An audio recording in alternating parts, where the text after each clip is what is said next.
નમસ્કાર દોસ્તો, શાંતિશ્રમ ન્યૂઝમાં આપનું સ્વાગત છે।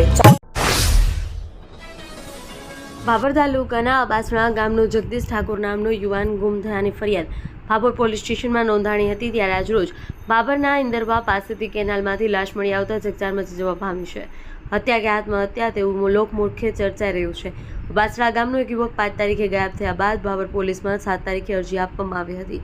કચ્છ બ્રાન્ચ નર્મદા કેનાલમાંથી ઇન્દરવા પાસે ચરંડા જોડેથી લાશ મળી આવી હતી। ત્યારે સમગ્ર વિસ્તારમાં ચકચાર ફેલાઈ લાશ નર્મદા કેનાલમાં પાણીમાં ઘણા સમયથી પડી રહેતા પોલીસે લાશની ઓળખ વિધિ હાથ ધરી હતી। મર્ડર કે પછી આત્મહત્યા બાબતે ભાભર પોલીસે વધુ તપાસ હાથ ધરી છે।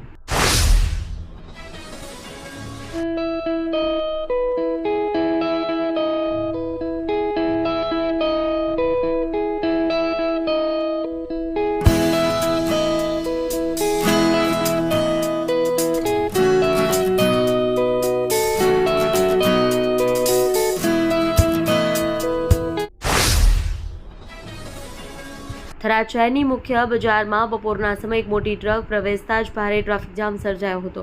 ઘટનાને કારણે બજારમાં વાહનોની લાંબી કતારો લાગી ગઈ હતી અને રાહદારીઓ તેમજ વાહન ચાલકો માટે અવરજવર મુશ્કેલ બની ગઈ હતી।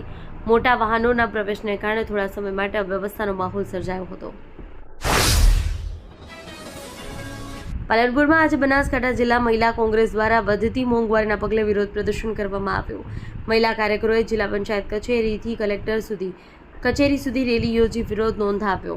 આ પ્રદર્શન દરમિયાન મહિલાઓએ માથે રાંધણ ગેસના બાટલા ઉપાડી વેલણ વડે થાળીઓ વગાડી અનોખો વિરોધ કર્યો। કલેક્ટર કચેરી પહોંચી તેમણે સરકાર વિરુદ્ધ સૂત્રોચ્ચાર કર્યા હતા।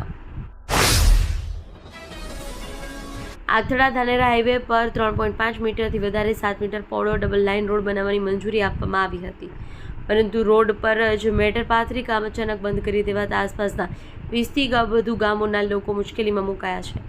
રસ્તા પર પાથરાયેલા મેટરના કારણે સતત ધૂળની ડમરી ઉડી રહી છે। લાખણી તાલુકાના આગથળાની ધાનેરા તાલુકાને જોડતા મહત્વના હાઈવેને રોડનું કામ છેલ્લા 2 વર્ષથી અધવચ્ચે બંધ થતાં વાહન ચાલકો અને સ્થાનિક લોકોને ભારે મુશ્કેલી પડી રહી છે।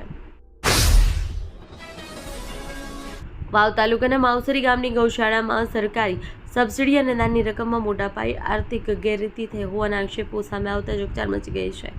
કોંગ્રેસના ઠાકરસિંહ રબારીએ આ મામલે નિષ્પક્ષ તપાસની માંગ કરી છે। બીજી તરફ ગૌશાળાના સંચાલકોએ તમામ આરોપીઓને પાયાવિહોણા ગણાવ્યા છે।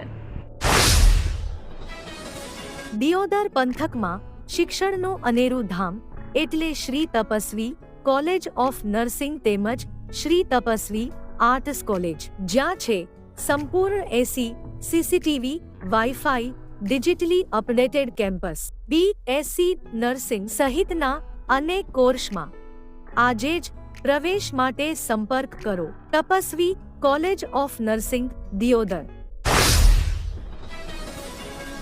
કાંકરેજ તાલુકાના મુખ્ય મથક શિહોરી સામૂહિક આરોગ્ય કેન્દ્ર ખાતે સરકાર દ્વારા સર્વાઇકલ કેન્સર સામે HPV રસીકરણ કાર્યક્રમ યોજાયો હતો। આ કાર્યક્રમ અંતર્ગત લોકોને HPV રસી આપવામાં આવી હતી। તાલુકા આરોગ્ય અધિકારી ડોક્ટર પિયુષભાઈ ચૌધરીએ મીડિયાના માધ્યમથી લોકોને HPV રસી અંગે હાલમાં ફેલાઈ રહેલી અફવાઓથી દૂર રહેવા અપીલ કરી હતી। તેમણે રસી વિશે સાચું માર્ગદર્શન પૂરું પાડવામાં આવ્યું હતું। ગુજરાતમાં એક સાથે 37 IPS અધિકારીની બદલી કરવામાં આવી હતી, જેમાં સૌથી વધુ ચર્ચા એકમાત્ર રાજકોટ રેન્જના IG તરીકે નિમાયેલા નિર્લિપ રાયની ચાલી રહી છે, કારણ કે રાજકોટ રેન્જ અંતર્ગત આવતા રાજકોટ ગોંડલ વિસ્તારમાં ગેરકાયદે પ્રવૃત્તિ અને ગુંડારાજના આક્ષેપો વચ્ચે કડક અધિકારી નિમણૂકની માંગ અને ચર્ચા છેલ્લા ઘણા સમયથી ચાલી રહી હતી। ગુજરાત માત્ર ગુનેગારો જ નહીં પરંતુ પોલીસ પણ જેનાથી ફફડે છે તેવા બાહોશ અધિકારી નિર્લિપ રાય આજે રાજકોટ રેન્જ IG તરીકે ચાર્જ સંભાળ્યો। ઘણા લાંબા સમયના વિરામ બાદ સુરત ભાજપના સ્નેહ મિલન કાર્યક્રમમાં પક્ષના સ્થાપક સભ્ય એવા ફકીર ચૌહાણ નજર આવતા રાજકીય ગરમાવો આવી ગયો છે।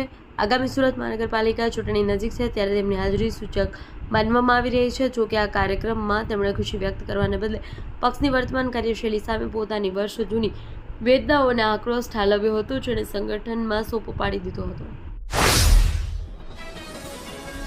ટીમ ઇન્ડિયા સતત બીજી વાર T20માં વિશ્વ ચેમ્પિયન બની છે। ટીમ ઇન્ડિયાએ ફાઇનલમાં ન્યૂઝીલેન્ડને 96 રનથી હરાવ્યું। ત્યારબાદ આજે કેપ્ટન સૂર્યકુમાર યાદવ અડાલજની વાવની મુલાકાતે પહોંચ્યા। તે વર્લ્ડ કપ ટ્રોફી સાથે ફોટોશૂટ કરાવશે। ગાંધીનગરમાં આવેલી ઐતિહાસિક અડાલજની વાવ ખાતે આજે માહોલ જોવા મળી રહ્યો છે. ટીમ ઇન્ડિયાના કેપ્ટન સૂર્યકુમાર યાદવ અડાલજની વાવની મુલાકાત લેવા પહોંચ્યા છે, જેને લઈ ચાહકોમાં ઉત્સાહનો માહોલ જોવા મળ્યો છે. ક્રિકેટરોને નજીકથી જોવા માટે મોટી સંખ્યામાં લોકો અડાલજ ખાતે ઉમટી પડ્યા હતા.